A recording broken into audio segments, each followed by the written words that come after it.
Si se expone de pronto una muestra de sangre en el laboratorio a un gas, a un gas en el que uno pueda mantener la muestra del laboratorio a una PaCO2 de 40 milímetros de mercurio, la muestra de sangre que yo saqué del paciente puede tener una PaCO2 muy distinta a 40, pero yo expongo esa muestra de sangre en el laboratorio a un gas con a una presión constante de CO2 de 40 a 37 grados, el pH de la muestra va a cambiar, porque usted venía con pH y simplemente pudo haber tenido un PCO2 más alto y simplemente lo bajé con esto brutalmente, lo tenía más bajo y lo subí. Eso altera el pH.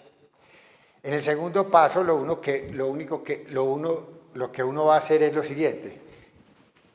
Yo tengo un paciente con un pH X, por ejemplo, arterial 6,1 más logaritmo en base 10, la concentración de bicarbonato sobre 0.03 por PaCO2.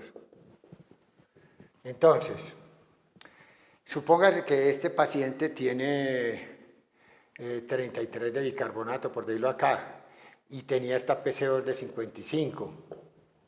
Bueno, el hecho es que este paciente, si yo le tomo una muestra de sangre y yo la quiero llevar al laboratorio y las pongo a una presión de CO2 40 a toda hora, esto se va a transformar de 55 a 40. Y el pH se va a alterar porque yo lo bajé de 55 a 50 y voy a quedar expuesto ahora por el efecto de tener un bicarbonato alto, me va a determinar a mí como si el pH fuera alcalino. Entonces, eso es lo que nosotros debemos tener en cuenta cuando hay un problema respiratorio, que uno no debe confiar en lo que vamos a nosotros denominar el exceso de base.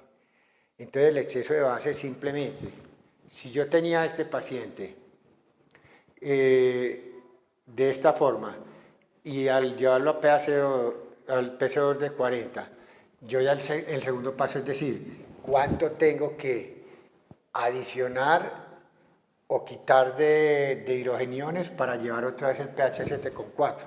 Entonces vamos a hacer un cálculo a veces simplemente, a ver cómo nos daría eso para ponerlo nosotros en práctica. Supongamos en este paciente entonces que tenemos un pH que vamos a calcular, supongamos que es un EPOC, tenemos un con bicarbonato, vamos a inventarlo, pues hay 33 que decíamos ahora, y vamos a 0.03 por, pongámosle 60 milímetros de mercurio.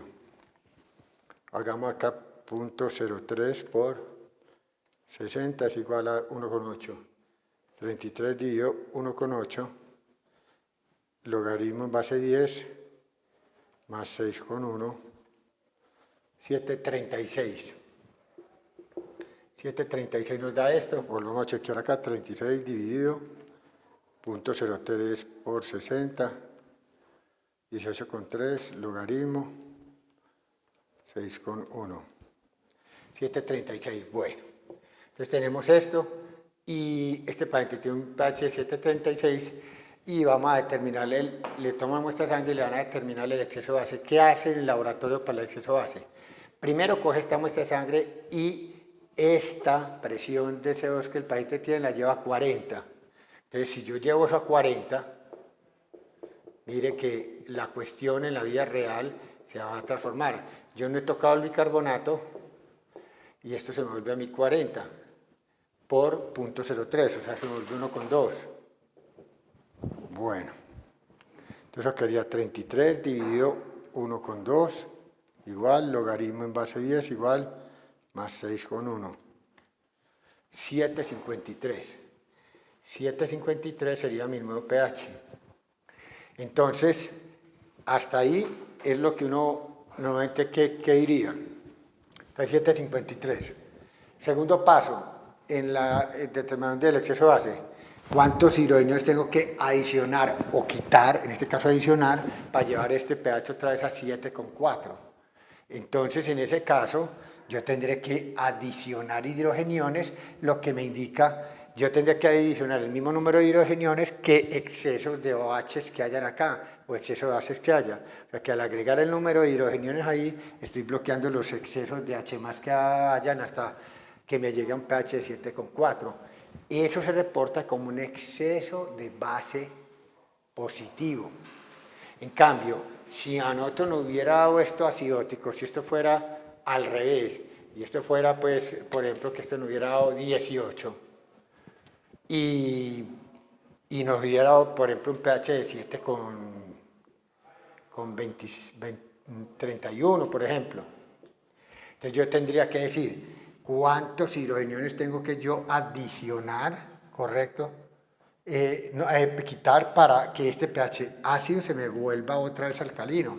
O sea, que equivaldría a uno quitar hidrogeniones sería como aumentar el bases con los H's, o sea que sería un exceso de base negativo, no lo tengo. Tengo es un exceso de hidrogeniones, lo tengo que bloquear, lo tengo que neutralizar, lo tengo que bufferizar con exceso de hidroxilos o de bases ahí.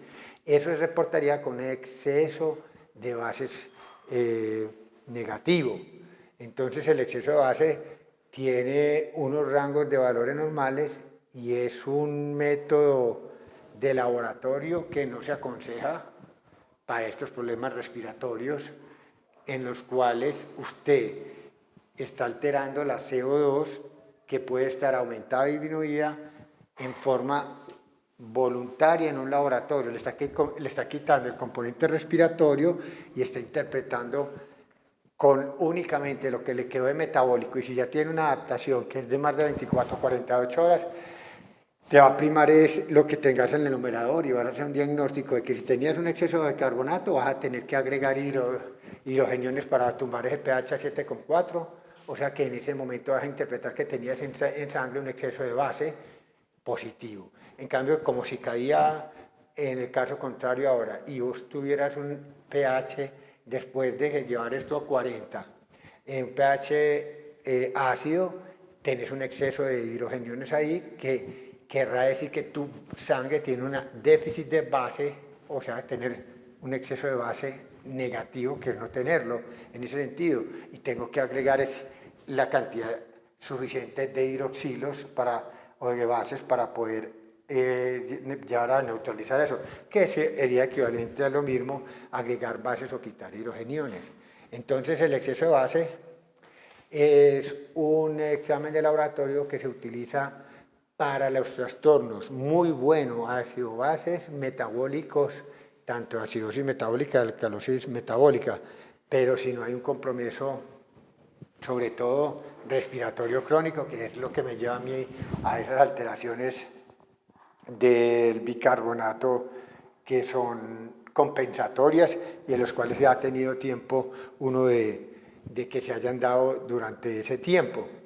Entonces, con esto, nosotros ya cumplimos con los criterios generales de los dos ayudas de laboratorio fuera de los gases arteriales que vamos a necesitar para la interpretación de los trastornos ácido-bases. Medir el delta-delta, que eso lo utilizan también, o medir generalmente el anion gap, que debe ser parte de toda la herramienta de la medición de laboratorio en los pacientes que yo quiero llegar a un diagnóstico en un momento dado.